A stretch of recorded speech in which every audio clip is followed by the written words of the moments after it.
Bonjour à tous et à toutes, je suis Aline, coach de l'âme et de destinée. Aujourd'hui, je vais vous faire une petite vidéo sketch d'un chrétien avant et pendant le confinement. Allez, c'est parti. Bien avant de commencer, je remercie tous ceux et celles qui visionnent mes vidéos, tous ceux et celles qui like. Je vous dis merci et que le Seigneur vous bénisse. Allez, c'est parti. Oh, Seigneur, tu comprends. Je suis débordée dans mon travail, Père. J'ai pas le temps de venir dans ta présence. J'ai pas le temps de communier avec toi, Père.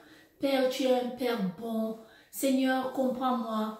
Oui, ma fille, oui, mon fils, je te comprends. Tu es débordé. Alors, travail.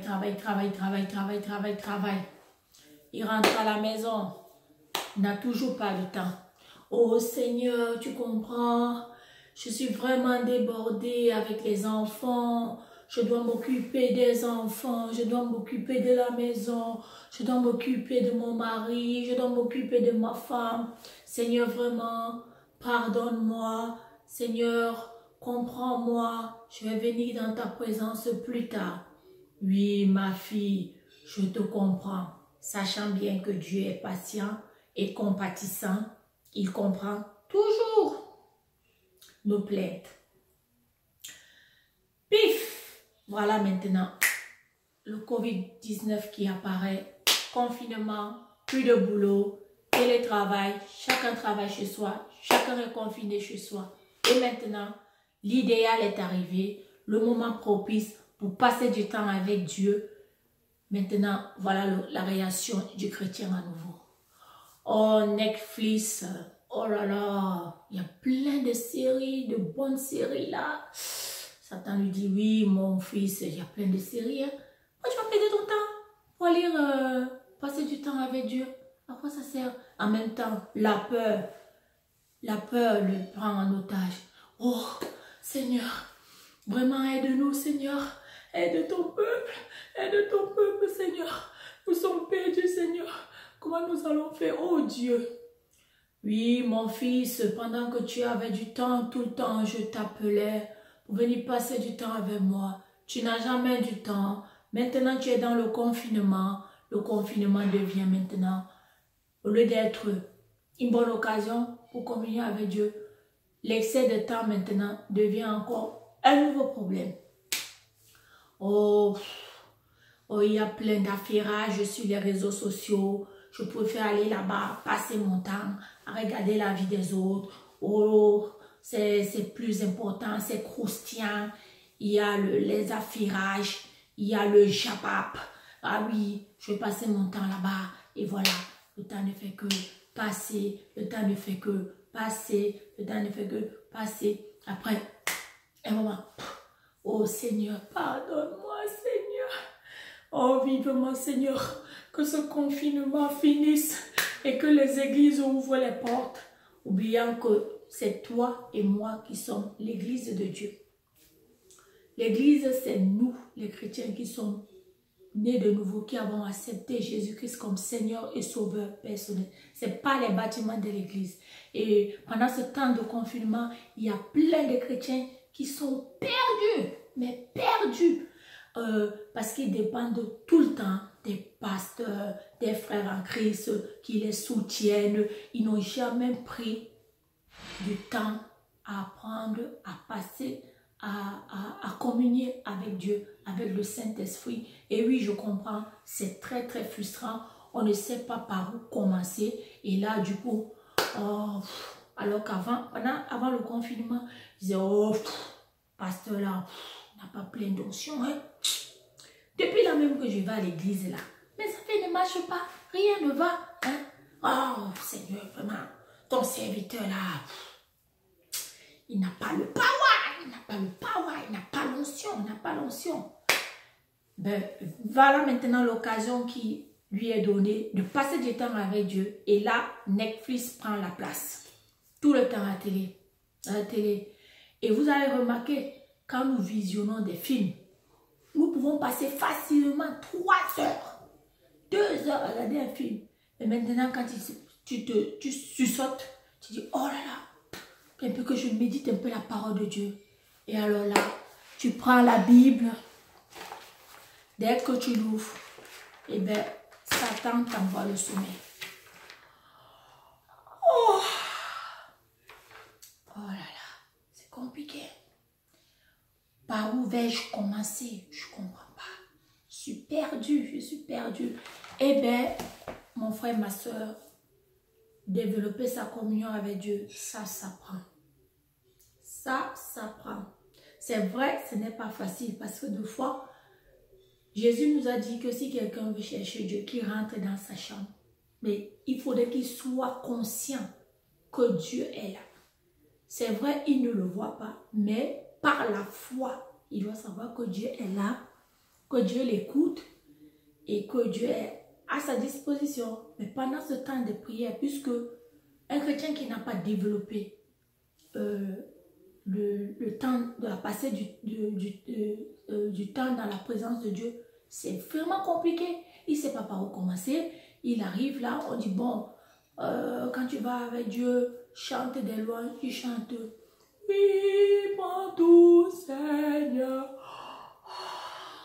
Sommeil, le combat commence. Satan envoie le sommeil. Oui, mon doux Seigneur.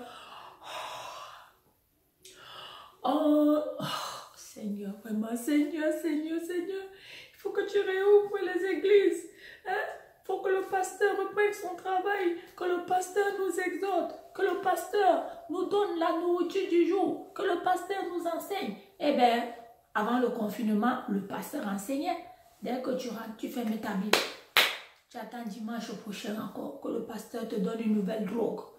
Tu ne médites pas et c'est très compliqué, mon frère, ma soeur. Oui, je l'avoue, c'est compliqué. Donc, tu dois faire violence sur tes pensées.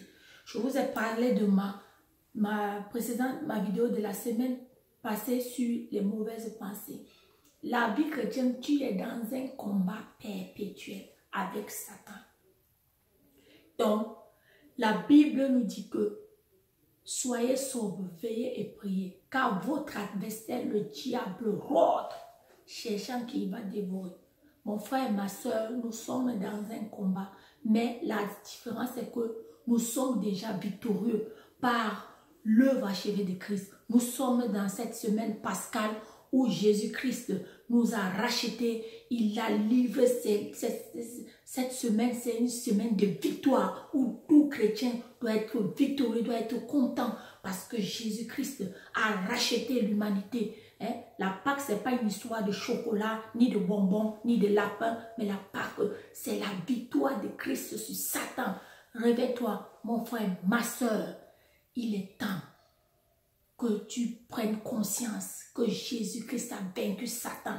Il l'a livré publiquement en spectacle. Il l'a dépouillé. Toi et moi, nous avons l'accès à Dieu par le sang de Jésus-Christ. Jésus-Christ a versé son sang. La Bible nous dit que le voile qui nous séparait de Dieu s'est déchiré. C'est déchiré à la Pâque.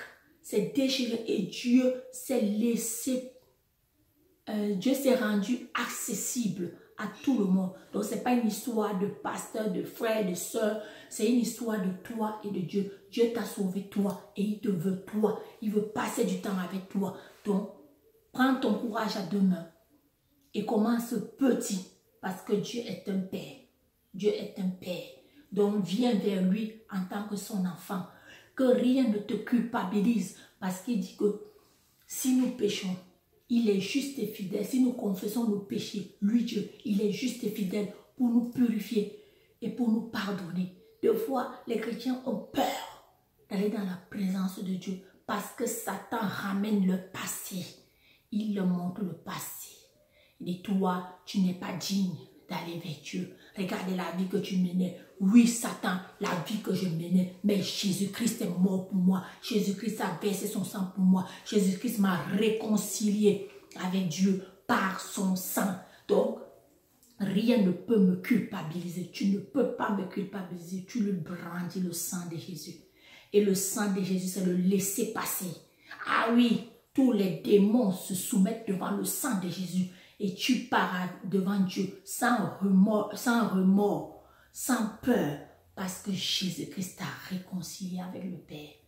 Mon frère, ma soeur, je voudrais t'interpeller en cette saison de Pâques, de reprendre ta vie en main et de savoir la victoire que Jésus-Christ te donne.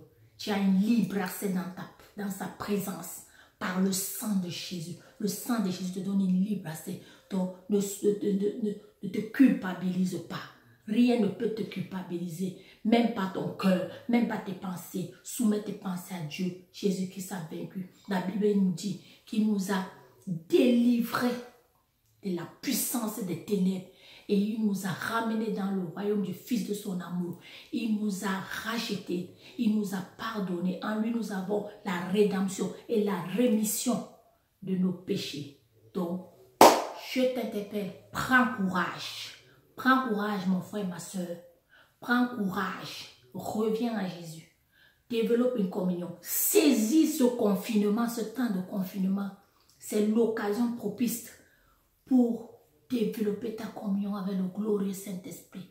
Parle au Saint-Esprit comme tu parles à un ami, à une amie. Quand tu es face à ton ami, il n'y a pas de masque. Tu parles avec ton ami avec un cœur sincère. Avec un cœur sincère.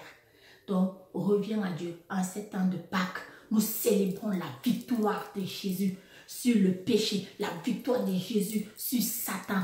Oh, mon frère. C'est une grande joie en cette saison. C'est une grande joie. Jésus-Christ t'a racheté. Ne laisse personne te condamner, ni ton cœur, ni ton entourage, ni tes voisins. Mon frère et ma soeur, tu es justifié par le sang précieux de Jésus. Tu es justifié par l'œuvre de la croix. Donc c'est l'occasion pour toi de saisir cette Pâque, de saisir la révélation, que le Seigneur te donne la révélation de ce que Christ a accompli à la croix. Nous l'avons vaincu par la parole de nos témoignages et par la puissance du sang de Jésus.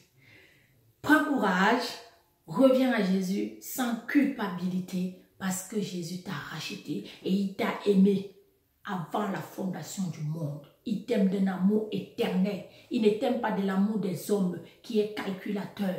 Mais Jésus t'aime d'un amour éternel. Ressaisis-toi, reviens à lui. Profite de cette occasion pour passer du temps avec lui. Pour nouer une bonne relation avec le glorieux Saint-Esprit. C'est l'occasion qui t'est donnée en cette saison. Mon frère, ne perds pas ton temps dans Netflix. Ne perds pas ton temps dans les chapas qui ne te donnent rien. Ne perds pas ton temps à écouter des affairages qui ne te font ni avancer, qui ne te font même pas, qui ne t'apportent rien du tout. Ne laisse pas Satan. Oui, parce que Satan est rusé. Je vous ai dit que Jésus a dépouillé Satan, mais il ne l'a pas enterré. Il est dépouillé, il est vaincu, mais il est rusé. Il est rusé. Ne laisse pas la peur te saisir en ce temps de confinement. Que tout ce qui est honorable, tout ce qui est juste, tout ce qui est digne, tout ce qui est vertueux soit l'objet de tes pensées. Sur ce, je vous fais de gros bisous et je vous dis à très bientôt. Prenez courage, demeurez dans la présence de Dieu. Jésus nous a rassurés qu'il est avec nous tous les jours jusqu'à la fin du monde. Quoi qu'il advienne, le Seigneur est avec nous. Je vous dis bisous, bye bye.